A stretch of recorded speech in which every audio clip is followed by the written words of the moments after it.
नमस्कार। उत्तर प्रदेश के उप मुख्यमंत्री माननीय केशव प्रसाद मौर्य जी नसीमुद्दीन सिद्दीकी जब समाजवादी पार्टी में सम्मिलित हुए तो उन्होंने मीडिया में आकर के बयान दिया भाजपा की तरफ से, क्योंकि उसी लिए तो वह रखे गए हैं। अगर वह बयान ना दें अखिलेश यादव जी पर, समाजवादी पार्टी पर, तो उनको शायद मंत्री पद से हटा दिया जाएगा।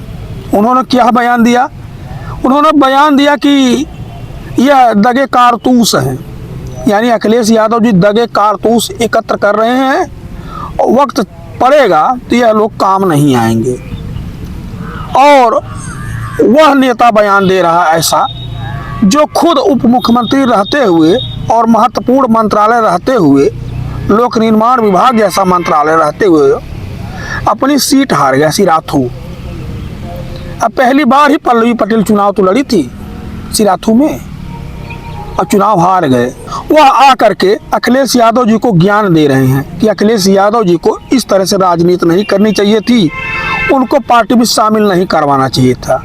तो आदरणीय केशव प्रसाद मौर्य जी, अब क्या अखिलेश यादव जी आपसे पूछ करके किसी नेता को शामिल करवाएं?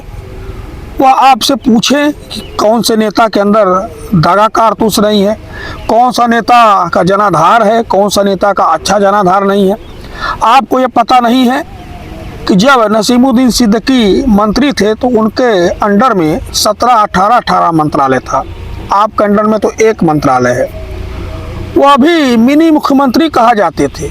अपने जीवन काल में नसीमुद्दीन सिद्दीकी 2 बार एमएलए का चुनाव जीते, 1 बार एमएलसी बने। अपनी पत्नी को उन्होंने एमएलसी का चुनाव जिताया है।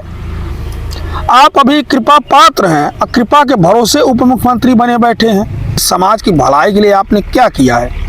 आप ही बता दीजिए। आपने अपने समाज, मौर्य समाज की भलाई के लिए क्या कर दिया है? कोई एक उदाहरण, 2 कार्य बता दीजिए।